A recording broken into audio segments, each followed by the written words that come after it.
You're listening to Tech Chat with Samantha, the podcast for CEOs and business owners who want to simplify, systematize, and scale without breaking.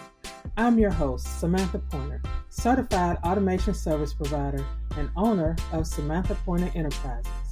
After going through my own seasons of crisis and survival, I learned that automation isn't optional, it's essential.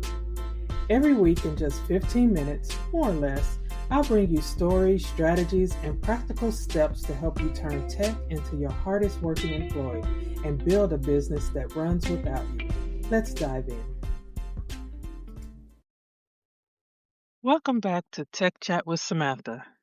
This year, one of my themes you're going to hear me talk about a lot is this idea of scaling back to scale smarter. And I want to start January with something that might sound counterintuitive, especially if you've been told that growth means adding more.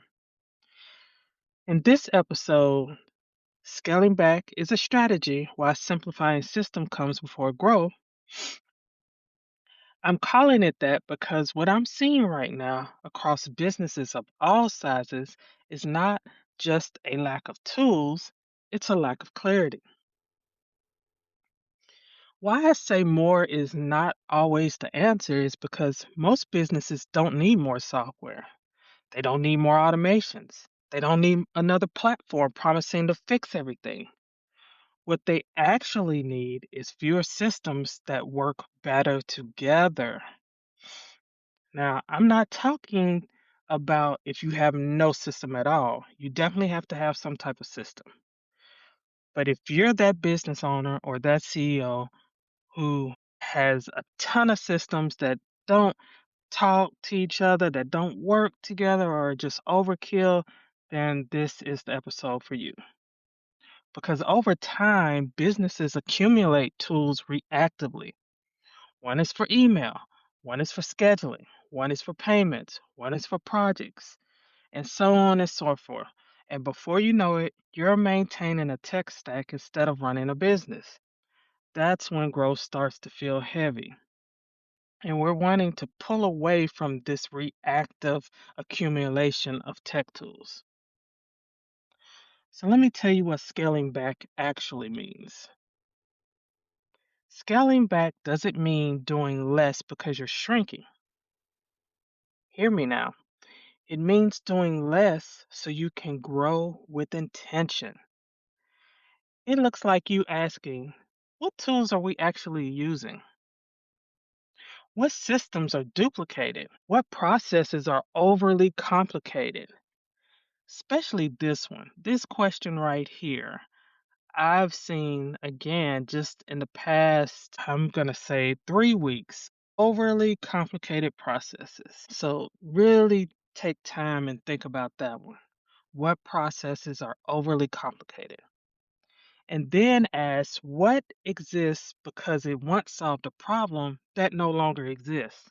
Again, when I get into the back end of some of these companies, that is one thing I see is an automation was built before, everything got crazy, before they had a lot of clients, before they had a lot of customers, or before a tool existed that solved that. So now that they no longer have this particular problem that they were solving at the time, they still have this tool or this automation running in their business. So again, you can see how that can just clutter up everything and how it can become confusing, especially when you bring in someone to help or a new person and they're trying to figure out, well, why is this like that, right? So think of it this way, subtraction is actually leadership. So, how does this simplification create momentum for you? When your systems are simpler, your decisions get easier, your team moves faster, and your data is clearer, and your automations actually works. Simplification creates momentum because you remove the friction, and friction is what slows businesses down more than lack of effort. So we want to create momentum while we're simplifying. We want to empower our team when we're simplifying.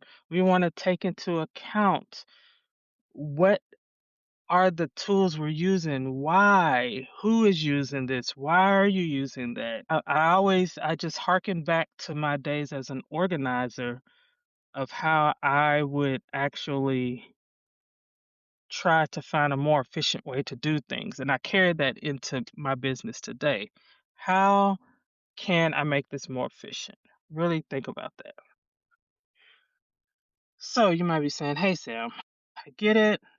Yes, I'm with you on this. I want to simplify this year.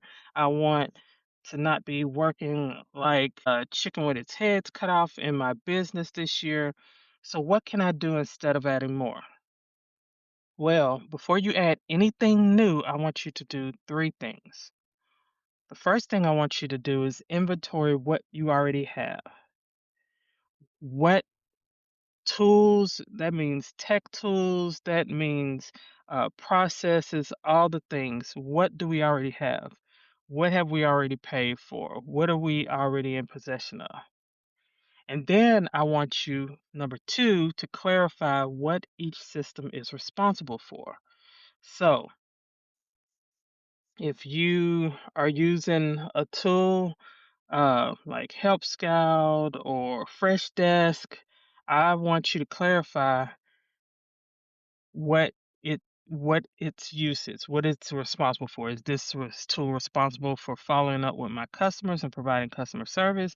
Is this tool responsible for sending out all my communication? Is this tool responsible for housing all of our videos? Clarify what each system is responsible for. And number three, I want you to remove or consolidate anything that doesn't serve a clear purpose. No room for, gray areas here. Remove it or consolidate it. And I'm telling you, once you start this, you're going to find there are some tools that you, you might be paying for something and didn't know that, hey, this also does that, and I'm paying for that also. Just the other day, I found in one of my clients' email programs, they were actually paying a hefty amount extra for a feature they weren't even using. So I was able to identify that for them so they could get that taken care of. But again, it's easy to overlook if you're not taking time to really audit your tech stack, right? So remove or consolidate anything that doesn't serve a clear purpose. Growth is built on clutter is fragile, but growth built on clarity is going to last you a long time. So, if this episode is hitting close to home, the simplest next step for you is a tech audit, not to add anything, but to understand what you already have and how it's working. And that's exactly why I created my DIY tech audit starter kit. It helps you see your systems clearly before making any changes. You can go through, it's a Airtable base, you can go through, list all of your tech tools, pricing, function, what it does, what purpose it serves, who's responsible for it, all those different things. And then you can actually use this to make your decisions of we're going to cut this, we're going to consolidate this, we're going to use this with this.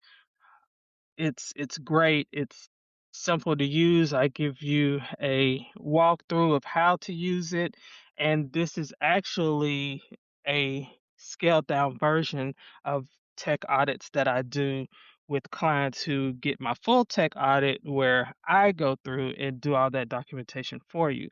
So if you want to get a head start and get the ball rolling, you can go to organizingguru.com and you will see the Tech Audit Starter Kit on there.